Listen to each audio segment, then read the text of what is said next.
Une fois que vous comprenez les paris asymétriques, vos finances te changeront à jamais. J'ai lu plus de 50 livres sur les finances personnelles et l'argent. Et pour être honnête avec vous, la plupart d'entre eux disent la même chose, juste présentés un peu différemment.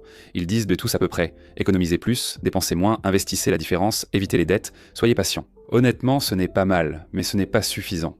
En suivant ces conseils, il vous faudra 40 ans pour prendre votre retraite avec juste assez, car c'est l'objectif de cette stratégie. C'est 40 ans à faire ce qu'il faut pour pouvoir avoir une fin de vie confortable, mais ce qui est caché là-dedans, c'est un choix que personne ne vous dit que vous avez.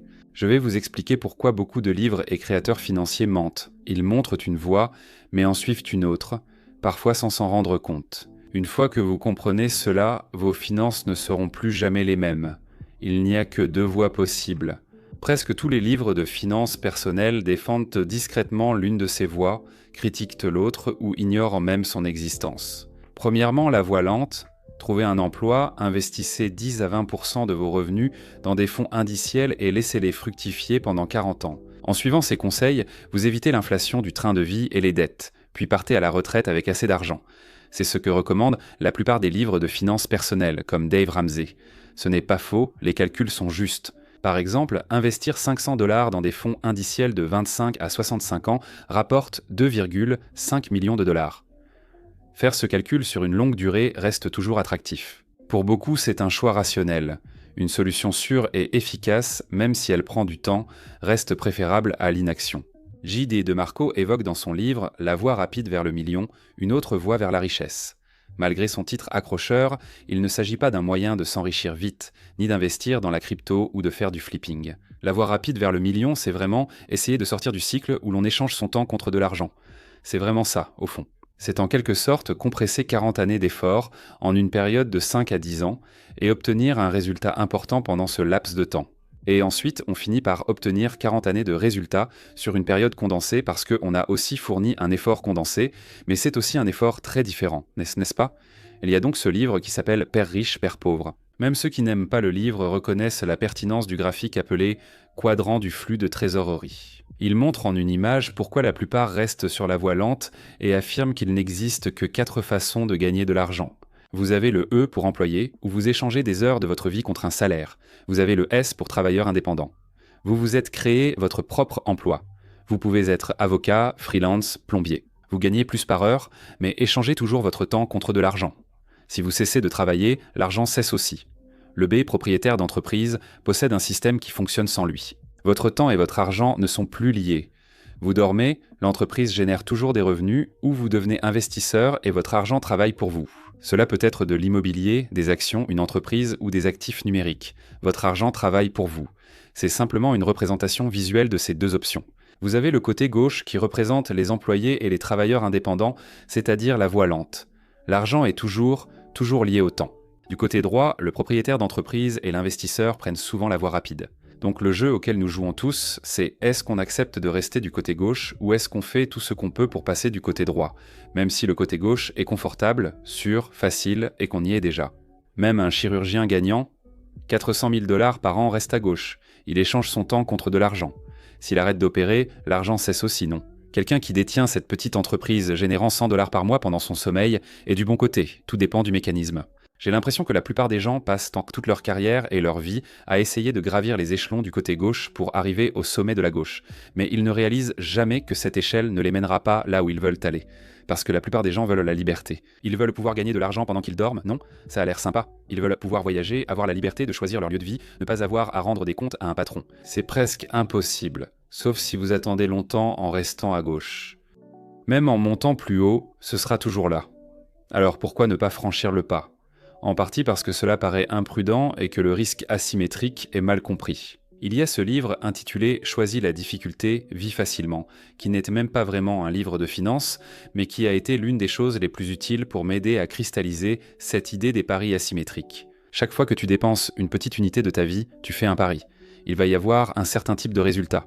Chaque action que tu fais, il se passe quelque chose, n'est-ce pas? La plupart des gens ne calculent pas les paris qu'ils prennent dans la vie et font juste ce qui leur paraît sûr. Ils choisissent simplement ce qui semble facile ou confortable sur le moment.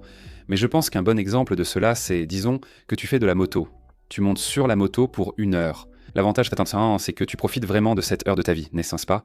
C'était plutôt amusant, c'était agréable, le vent dans tes cheveux, magnifique. L'inconvénient, c'est que tu pourrais avoir un accident de moto sans que ce soit de ta faute. Quelqu'un d'autre pourrait te percuter. Tu faisais tout correctement. Et pour les 50 prochaines années, tu ne peux plus marcher. Donc est-ce que ce rapport risque-récompense d'une heure de plaisir, même avec un risque de 5% ou 1% de 50 ans de souffrance, est logique sur le plan mathématique? Je ne monterai jamais sur une moto, car quelques instants de plaisir ne valent pas le risque d'une vie de souffrance, sans même parler du risque de mort. Pourtant, les gens font cela chaque jour avec leur alimentation, leur temps ou en choisissant de ne pas parler à quelqu'un. Par exemple, peut-être que quelqu'un t'attire, mais au lieu d'aller lui dire bonjour et de prendre le risque d'avoir peut-être une vie de bonheur avec cette personne, tu ne fais rien. Tu choisis de ne pas risquer 30 secondes d'inconfort pour une vie entière de bonheur. Ce serait pourtant un pari positif évident. Mais la plupart des gens ne voient pas ça dans les actions qu'ils font. Donc, si on inverse la situation, si tu passes 1 heure chaque soir à monter une entreprise, cela peut te donner l'opportunité de changer ta vie et d'obtenir la liberté dans 5 ans. Ce que tu sacrifies, c'est 1 heure de Netflix le soir, 1 heure pénible, pour avoir la possibilité de changer ta vie pour toujours, mais pas tout de suite. Publier une vidéo ou lancer une entreprise en font partie. Ça peut être mieux gérer l'inconfort. Le bénéfice en taux avancé, c'est tout ce dont tu as rêvé. Sur ma chaîne, je parle d'économiser et de construire une vie plus simple et satisfaisante. Mais votre argent pourrait fructifier encore plus. Démystifions 2 idées reçues avec le sponsor d'aujourd'hui, Mintos. Premier mythe, les actions sont le seul moyen de faire fructifier vos économies. L'indice américain S&P 500 a chuté de près de 19% en 2025, c'est très stressant. Deuxième mythe, les placements à revenus fixes sont compliqués et ne s'adressent pas aux investisseurs particuliers. Les deux sont faux. Les placements à revenus fixes sont faciles d'accès et le marché européen a doublé, passant de 2 000 milliards d'euros à 4 000 milliards d'euros en 5 ans. C'est là que Mintos entre en jeu. Mintos vous permet d'investir dans des prêts, des obligations et de l'immobilier en quelques clics seulement. Gagner des rendements stables sans dépendre du marché boursier. Les prêts sur Mintos ont offert un rendement net annuel moyen de 8,8% depuis 2015. Mintos existe depuis 2014 avec plus de 700 000 investisseurs et 800 millions d'euros d'actifs. Commencez à investir avec seulement 50 € et optez pour une gestion entièrement automatisée ou prenez le contrôle total. Scannez le code QR ou cliquez sur le lien dans la description pour obtenir votre bonus de bienvenue exclusif. Commencez à investir dès aujourd'hui sans les hauts et les bas du marché boursier. Essayez Mintos. Femme qui quitte son travail, voyager, la maison de tes rêves, ne plus répondre à un patron. Tout ça se trouve de l'autre côté du sacrifice de quelque chose. Et c'est un sacrifice. Ça va être difficile. Mais c'est un exemple de ce qu'il appelle échanger des centimes contre des dollars, alors que la plupart des gens échangent des dollars contre des centimes. C'est essentiellement sacrifier un énorme potentiel futur, la possibilité d'un énorme potentiel futur, pour un inconfort immédiat. C'est simplement ne pas lire un livre de finances de personnel. Tu n'as pas les connaissances qui pourraient changer ta vie. Tu choisis Netflix au lieu de travailler sur le livre dont tu as toujours rêvé. C'est rester dans un emploi stable plutôt que de tenter de créer quelque chose de passionnant qui pourrait transformer ta famille sur des générations. C'est plus sûr et plus simple. Mais le but du jeu, ce n'est pas seulement d'obtenir la liberté, n'est-ce pas? C'est choisir comment tu passes ton temps et le dépenser d'une manière qui apporte des résultats positifs plutôt que négatifs. Rien ne va arriver immédiatement, mais tu dois choisir comment utiliser ton temps, ce qui influencera ta vie dans 5 ou 10 ans. Pour moi, j'ai commencé à voir les choses ainsi. Par exemple, je fais récemment des promenades en écoutant des livres, comme tu t'en doutes, et cela ne me rapporte rien. Mais les idées de ces livres m'ont permis de devenir millionnaire dans la vingtaine. Chaque fois que je choisis de ne pas écouter de musique, de podcast, de ne pas regarder de vidéos YouTube ou Netflix en boucle, ni de sortir avec des gens. À la place, je lis simplement un livre. Je choisis de prendre le pari que je vais apprendre quelque chose qui peut changer ma vie. Ayant pris ce pari longtemps, j'ai appris des choses qui ont changé ma vie. Avant d'aborder le mensonge que beaucoup d'autres créateurs racontent, c'est le moment de parler du sponsor de cette vidéo, Homebase. Si vous avez sauté le pas, que vous possédez une petite entreprise, que vous avez du personnel payé à l'heure, vous êtes en train de construire quelque chose. Gérer un planning papier, des feuilles de temps manuelles, courir après les gens pour leurs horaires est selon moi une perte de temps et ne construit rien. C'est juste une lourdeur administrative. Voilà pourquoi j'aime Homebase. Cette application fait tout. La planification, le suivi du temps, la paie, le recrutement, la communication d'équipe, tout ça. Et 150 000 petites entreprises l'utilisent. Les managers gagnent plus de 20 heures par mois et leur équipe appréciera aussi. Planning, échange d'horaires, pointage et messages, tout sur leur téléphone. Conçu pour les petites entreprises avec des équipes payées à l'heure comme restaurants, boutiques, salons, etc. Et c'est gratuit au départ. Il n'y a pas besoin de carte de crédit, pas de pression liée à une période d'essai. Vous pouvez tout configurer en quelques minutes et vous débarrasser de ce casse-tête administratif. Essayez Homebase avec ce QR code ou via le lien en description. Merci à Homebase de sponsoriser cette vidéo. Je souhaite interpeller la majorité des gens de la finance sur YouTube, ainsi que la plupart des livres que j'ai lus. Presque tous les créateurs que vous allez voir sur YouTube vivent à 100 à l'heure. Ils possèdent une entreprise. Ils craignent des actifs numériques qui leur rapportent de l'argent pendant longtemps. Ils ont un potentiel énorme au point où, par exemple, Graham Stephan gagnait, peu importe combien c'était, 5 millions de dollars en une année. Et c'était parce qu'il a pris des risques. Il a construit quelque chose. Il a développé quelque chose. Et c'est la même chose avec ses livres. Écrivez un livre une fois et recevez des paiements à vie. C'est créer un actif numérique. Presque aucun n'a atteint la liberté, n'est devenu millionnaire, ni n'a eu le style de vie souhaité juste en investissant dans des fonds indiciels, en jouant la sécurité, en gardant leur emploi et en économisant 15 ou 20% de leurs revenus. À moins que j'en oublie quelqu'un, très peu de personnes deviennent millionnaires dans la trentaine en faisant ça. Beaucoup vous disant de le faire, mais ce n'est pas comme ça qu'ils ont obtenu leur liberté. Mathématiquement, c'est le choix le plus sûr pour la plupart, mais vous n'êtes pas la majorité, n'est-ce pas ? Si vous suivez mes contenus, c'est que vous recherchez la liberté. Vous voulez vivre comme moi hier. Manger une glace avec ma famille, entouré uniquement de retraités. C'est ce style de vie que vous recherchez. Vous ne voulez pas échanger votre temps contre de l'argent dans un travail sans inspiration, où le patron garde les bénéfices et vous paie juste assez pour rester. Je doute que ce soit votre choix de vie. Mais c'est ce que la plupart des autres personnes dans ce domaine vous disent de faire. Maximisez votre 401k. Investissez régulièrement sur le marché, soyez patient, attendez 20 ou 30 ans. Ils font toujours ces calculs du style « investissez tant par mois pendant 40 ans, mais franchement, qui ça intéresse ? C'est mieux que rien, mais qui ça intéresse ?» Vous allez arriver à un âge où vous commencerez à mourir au moment où vous atteindrez ce fameux résultat du calculateur. Oui, c'est super, mais je veux que tu vives ta vie dans 5 ans dès maintenant. Je ne veux pas attendre. J'en suis arrivé à penser, tu sais quoi ? Je préférerais presque mourir, ou même être sans abri. Je préfère chercher une autre solution que de rester dans un travail que je déteste, enfermé au bureau sans sortir de la journée, pendant qu'on me dicte mon heure de déjeuner. Je ne veux pas ça pour le reste de ma vie. Je ne peux pas. Ce n'est pas une option. Je ne vais pas suivre ce chemin. Je ne pouvais pas. Je ne pouvais vraiment pas le faire. Et je suppose qu'au moins certains d'entre vous qui regardez cette vidéo, vous ressentez peut-être un peu la même chose, comme si ce n'était pas une option d'avoir quelqu'un qui décide si je peux aller au spectacle de mes enfants. Je prends tous mes repas avec mes enfants chaque jour. Je refuse qu'on me dise de ne pas le faire, sous prétexte que j'ai choisi la sécurité pour avoir quelques millions à 65 ans. Je trouve cela insensé et dégoûtant.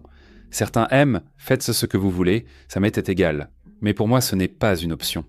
Il faut que je me calme, il faut que je trouve mon café. Si vous voulez soutenir mes coups de gueule remplis de rage, n'hésitez pas à mettre un like et à vous abonner.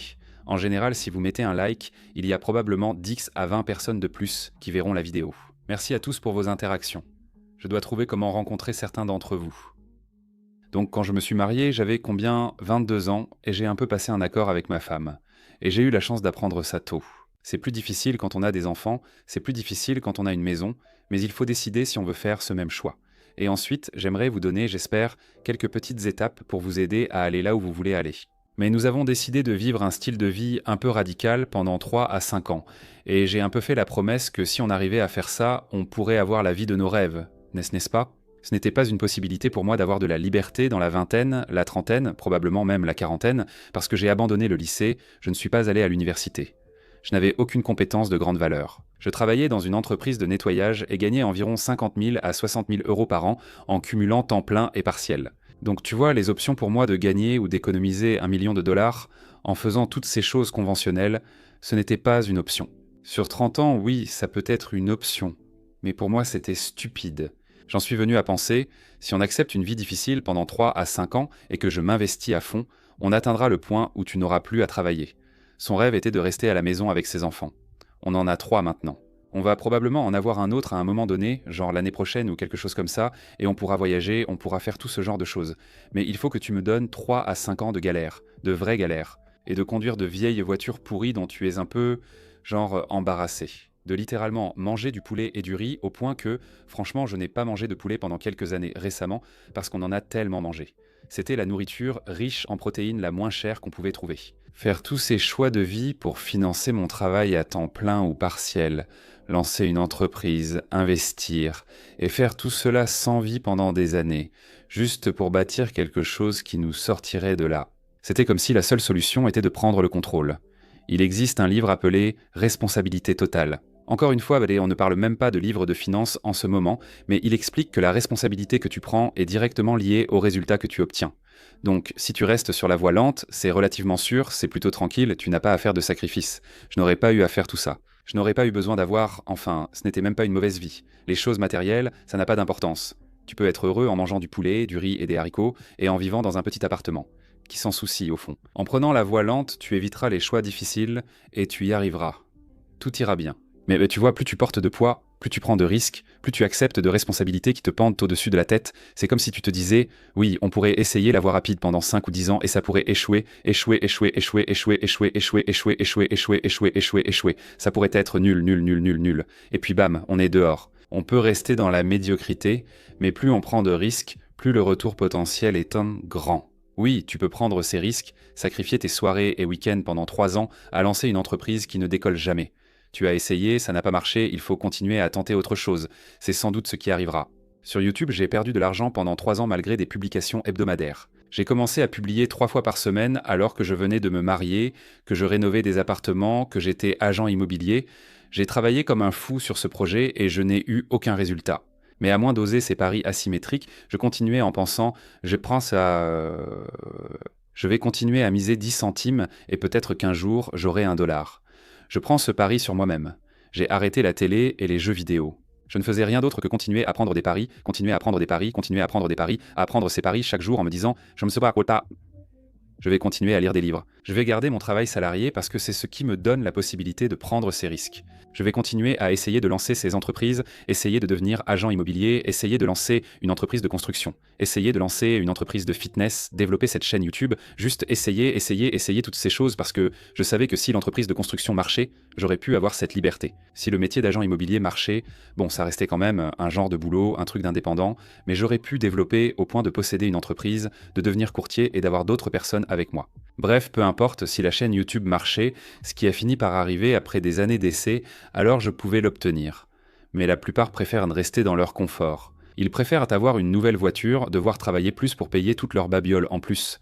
Ils préfèrent rester dans un boulot sûr et classique, investir, en sachant que dans 40 ans, ils auront pas mal d'argent. C'est censé être beaucoup plus sûr, mais tu te garantis de ne jamais avoir de liberté dans ta vingtaine ou ta trentaine. Tu te garantis qu'aujourd'hui, on peut partir en vacances sans regarder le prix. On peut aller au restaurant sans regarder les prix. C'est totalement impossible avec le chemin classique, mais il y a une chance ici.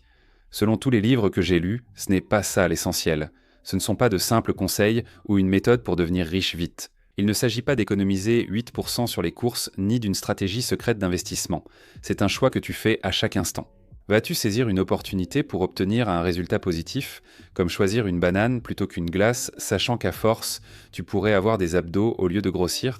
Je vais travailler sur mon entreprise au lieu de consommer du contenu, car je sais qu'en le faisant souvent, j'aurai une chance d'avoir la vie de mes rêves. Je choisis la difficulté. Je vais investir mon temps dans des choses qui me donneront la possibilité de récupérer mon temps, au lieu de simplement le donner à l'économie de l'attention. Mais ce n'est pas seulement maintenant. C'est chaque jour, c'est chaque minute de chaque jour, c'est chaque seconde de chaque jour. Tu as le choix. Vas-tu avancer peu à peu vers la voie rapide ou préfères-tu prendre la voie lente et te détendre ? Vas-tu être comme la plupart des Américains, honnêtement, qui ne sont même pas sur la voie mais sur le trottoir, complètement à côté de la plaque ? Et si tu veux vraiment la voie rapide, si tu veux la liberté de gérer ton temps, la liberté de choisir où tu veux être, la possibilité de faire ce que tu veux, ça ne s'obtient pas sans effort. Tu sacrifies presque tout pendant une courte période pour obtenir 40 ans de résultats en 5 ans. Tu dois fournir 20 ans d'efforts en 5 ans, tu vois, c'est beaucoup. Ce n'est pas facile. La plupart n'auront pas de chance car ils ne se mettent pas en position d'avoir de la chance. Ils n'écriront jamais le livre, lancent une entreprise puis abandonnent après 3 mois, disant que c'est saturé. Franchement, ils n'ont même pas essayé. Ils abandonneront au premier signe de difficulté. Ils essaieront plein de choses mais continueront juste à abandonner. Et ouais, je ne sais pas. Je ne veux pas ça pour toi. J'ai travaillé sur l'écriture parce qu'en suivant mes propres conseils, j'ai eu l'opportunité d'écrire un livre. Et à un moment donné, cette année, je vais commencer à l'écrire. Mais en ce moment, j'écris une newsletter, je partage simplement mes réflexions, des choses que j'ai apprises, d'autres leçons tirées d'autres livres. Donc c'est totalement gratuit, le lien est en bas. Si tu veux jeter un œil, j'essaie de l'envoyer chaque semaine. Et j'aimerais échanger avec toi là-dessus. Donc si ça t'intéresse, oui, le lien est en bas. Et si tu veux vivre facilement, choisis la difficulté.